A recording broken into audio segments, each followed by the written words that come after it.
हरे कृष्णा।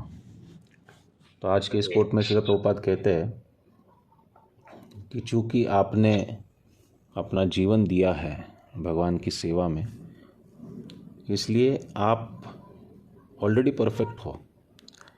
लेकिन जैसे कोई किसी महासागर में कूदता है और तैरने की कोशिश करता है या तैरता है, तो वो हमेशा के लिए तैरता रहेगा, क्योंकि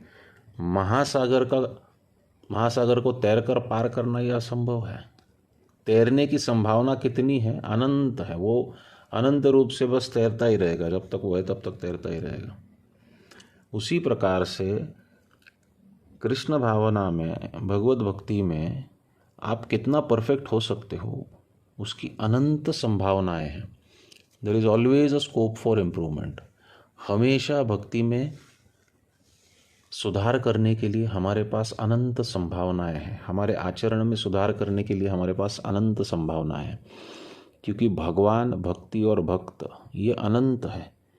इसका कोई अंत नहीं है। आप कितनी भक्ति करो, कितना आचरण में सुधार लाओ, कितनी शुद्धता लाओ, कितना नाम जप करो, कितना कीर्तन करो, कितना प्रचार करो, इसकी संभावनाएं अनंत है। हम सीमित हैं।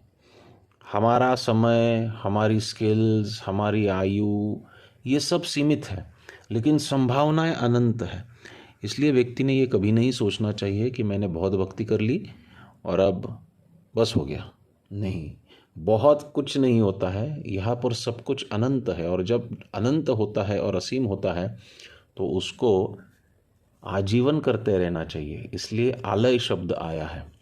आलय का अर्थ है मृत्यु पर्यंत, और मृत्यु के पश्चात भी जब तक इस जगत में हम हैं, प्रलय पर्यंत हमको भक्ति में ही जुटे रहना है। और दूसरा कोई मार्ग है ही नहीं। एक भक्त के लिए, एक साधक के लिए दूसरा कोई मार्ग नहीं है।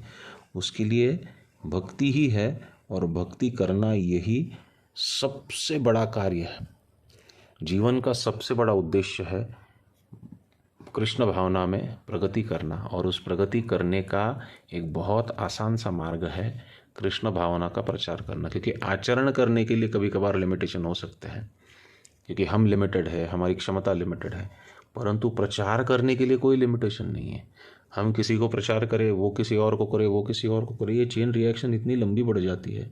तो प्रचार करते रहना चाहिए, और प्रचार करने से हमें बहुत ज़्यादा कृपा प्राप्त होगी, और इस असीम संभावनाओं के बीच असीम रूप से प्रगति करने के लिए भी हमें शक्ति प्रदान होगी।